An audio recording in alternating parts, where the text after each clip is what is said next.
Bishop. Glenn, welcome to the program. Well, thank you. It's nice to be here. I've always loved the old-time Swindles. Now, this is a classic, and it goes back to the early days of the riverboat gamblers. It's called the old 3 shell game. There's 3 shells and a small sponge, which is called a pea. Now, the idea is when the 3 shells are mixed up is you have to watch which shell contains the pea. If I were to mix them up, you have to watch which shell contains the pea. Go ahead, which one? Right, and that's not very hard because there are 3 shells and 1 pea. Again, though, if I were to mix them up, you have to watch which shell contains the pea. Go ahead, which one? I tell you what, let's start all over again. That's incredible. But I'll catch you the next time. You'll catch me the next. I'll tell you what, sometimes what will happen is the con man will try to up the odds, or as far as the money, and what will happen is he'll add something like a glass. And what he'll say is, now I have a glass here, sir. I'll cover the shell and give you an easier chance. Watch the pea.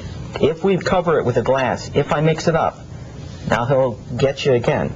Some people say it's over here, or in the center. Where would you say it is, sir?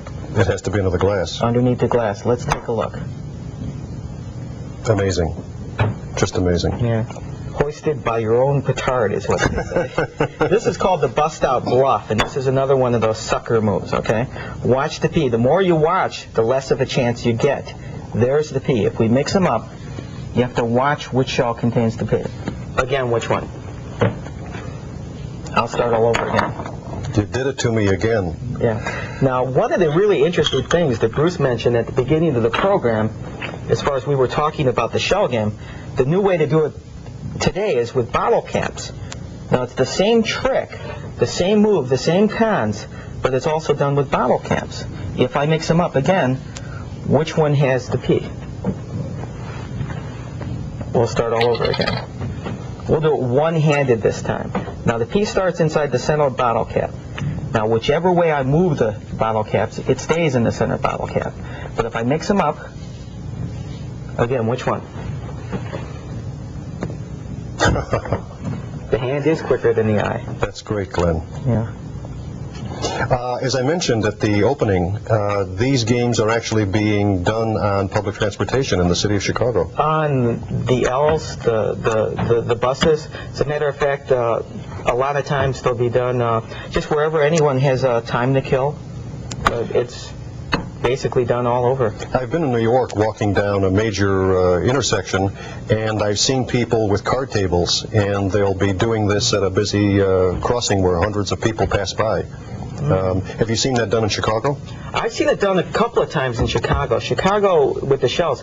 I was up in Ripon, Wisconsin, all the way up in Ripon, Wisconsin, doing a grand opening for a store, and I saw a guy doing it with thimbles. 3 small little thimbles, and it's the same trick with the bottle caps, but he was doing it with thimbles, and he was using the same moves, and people were going for it. They were putting out hundreds of dollars.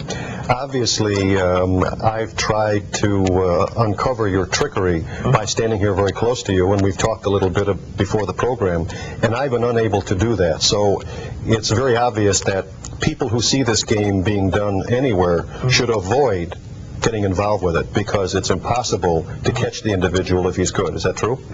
It's very hard to catch the individual. One of the reasons is because they use people in the audience. As a magician, I would call them a stooge, but a con man would call them a shill. Okay? Somebody in the audience will do a fake, or they'll be signaling this person in the audience. Like, for example, now there's the pea. If I mix them up and I decide to put the pea under a certain shell, I'll signal my partner where it is, okay? For example, it's underneath the shell, so I'll signal my partner by placing my right hand on the table. Now he knows where it is, and that's very important, because if you guess which one it's under, he can cut in and make a bet on it, and that way I don't lose any money. The money's going to my partner. I see. Yeah. That's interesting. And it's the same type of thing. In other words, sometimes the signal is, for example, if it's underneath this shell, or underneath this bottle cap, I'll put my left hand on the table, and that way he knows exactly where it is. Or if it's under the center, both hands are off the table. Where is it? So my partner knows exactly what's going on and where I decide to put it. It's very interesting. So people have to be very aware of the kinds of trickery that people who do these kinds of things use. Yeah, they're after your money. Show us the card one. That was very interesting too. Now, an outgrowth of the Shellgam is a 3-card Monte. Now, this basically, the history of this came up from Mexico.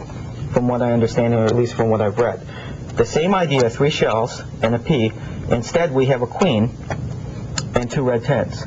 Now, the idea is when the 3 cards are mixed up is to keep your eye on the queen and ignore the red 10s. Again, if I were to mix them up, now obviously if you're watching, it's over here, right? I would say here. Well, I'm trying to tell you how the game works, okay? Let's start all over again, okay? I'll do it one-handed, watch. Very slowly. This is slow motion. 10. Queen.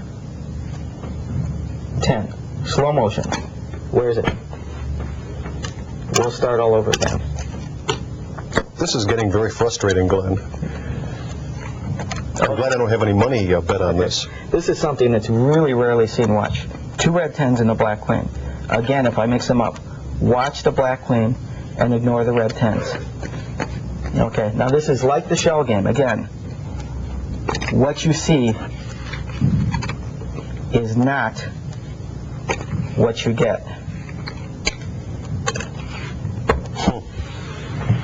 Fascinating. Yeah, the hand is quicker than the eye. One of my favorite games as far as the con man, again, he'll use a shill in the audience. What'll happen is he'll bend up a corner. Okay, now the crowd thinks, I can win some money on this because I know exactly where that is. I see that corner bent, okay? Now, what'll happen is the cards will be mixed up a few times. For example, we'll play it like as if it's a game. Okay, where would you say it is, sir? Okay, it's the bent up corner, okay? Again, we mix them up. Keep your eye on the black queen. Again, where would you say it is, sir? Okay. Now, this person that's guessing it would be my shell, the person that bent up the corner. Now the game starts turning. Red card, and a black card. Now if I mix up the 3 cards, keep your eye on the black and ignore the reds. Again, keep your eye on the black, ignore the reds. Now the shill leaves. The person sees the corner still bent up. He reaches into his pocket, gets out his money and says, hey, let's put the money down where I think the card is. Where would you say it is? Okay. Yeah, it is a crooked deal. Definitely. Let me show you one more quick thing with the shells. 3 small shells and a little yellow pea. Again, if I were to mix them up. Now this time we'll use the glass also again. There's the pea. Now if I cover that shell with the glass, if we mix them up. Again, one more time, which one would have the pea? The one underneath the glass. Let's take a look. Oh my gosh. Well, you were right, it was underneath the glass. Well, foiled again. Thanks to Glenn Bishop for that very interesting demonstration. We'll be right back with our other guests.